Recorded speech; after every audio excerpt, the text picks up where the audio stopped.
A tribute to my father.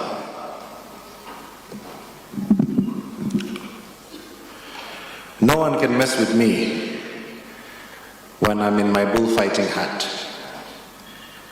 These were my father's words, spoken to me in his signature witty smile, the last full day we spent together. I just returned from Bilbao, Spain, with a gift, an authentic Spanish hat that they wear during bullfighting competitions there. Initially, I hesitated to buy it because I already bought him another gift, but something told me to turn around and go and get it, and I did. When I placed the hat atop his head, in his favorite spot in the garden, he adjusted it, felt the brim, and then he immediately lit up, and he said, "I feel like a bullfighter already." Then with that familiar twinkle in his eye, he said, "No one can mess with me when I'm in my bullfighting hat." That was the Chebukati the world knew. Strong, resilient, full of conviction. You couldn't mess with him. But through my eyes, you will see him as simply the best father a son could ever ask for. In my formative years, my father instilled in me a deep sense of responsibility. While growing up in our home in Nyali, he entrusted me with the responsibility of managing staff salary and other procurement matters. Each month, I would prepare a budget, present it to him for approval, collect the funds, disburse the funds, and ensure that every employee and casual appended their signature upon receipt. To him, it wasn't just about the arithmetic. It was about the understanding of the value of labor and the dignity of fairness. These skills would later prove invaluable in my career, and this was my dad, the nurturer. On to my high school years, and it was just the two of us in Mombasa during my examination year. We had Mabakio Mondays, Terrific Tuesdays, Tika Wednesday at the golf club in Nyali, and so on. But eventually we agreed that that wasn't sustainable, and so we started to cook together. He would occasionally bring back mudfish following his hearings in South Coast, and I would experiment with every way possible to make it taste palatable. Those who know mudfish, it is one of the most horrible fish you can try and eat out there. Nevertheless, he would go and make the ugali, and in as much as the seafood wasn't always great, the conversations over those meals that we had were priceless. This was his way of guiding me. It was never forceful, but gentle, trusting, and with room for me to grow into my own choices. That was my dad, the companion. Driving was another bond that we shared.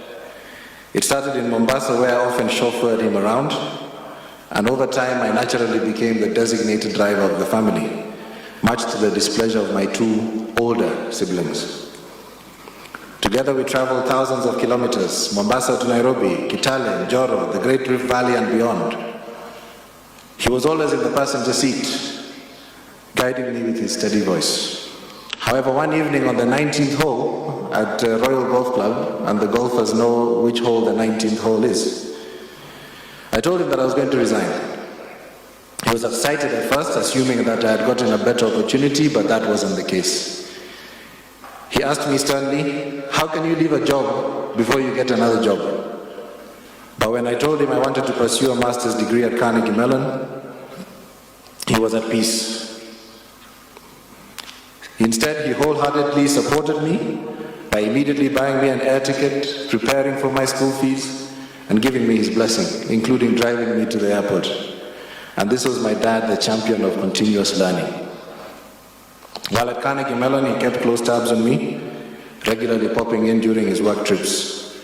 He was proud when I was elected to serve as vice president of the Student Guild and sworn into office on the same day that he assumed office at IABC, and coincidentally the same day that President Donald Trump assumed office in the United States. One time when my mother and he visited, I had a few friends over for dinner. He asked that we have a group dinner. And unfortunately, 15 people showed up. They were all excited and eagerly deeper to meet Chairman, people from varying nationalities from across the world. They just wanted to come and say hello. When he completed his term of office, he was gifted, he had earlier been gifted a Rwandan traditional stick called an inhoni, given to great warriors. And when he completed his term of office, he came home, took off his tie, and he reached for that stick. To me, that was symbolic and a poignant reminder that the impact of leadership transcends borders. My dad also supported me in business. When I started my business in Rwanda, we needed some money to secure some premium office space. And so he loaned me Kenya shillings 620,000, interest-free for 12 months. When we repaid him as a company 1 month early, he was proud. But when he learned that the bank had flagged the transaction as suspicious because I was supposedly the son of a politician, he was absolutely furious. The same bank later on refused to open a business account for one of my businesses, citing the same reasons. His response? He closed his own accounts with the bank. Much to the frantic calls of all the managers, he ignored them, hung up on them, and proceeded to close his accounts with that bank and moved his salary account elsewhere. This was my father, principled, protective, and unwilling to let his family be mistreated. You couldn't mess with him. As my life in business grew, I would regularly consult him, and he would regularly challenge me, given that, after all, he had been in private practice for over 30 years, so he knew a thing or two about business.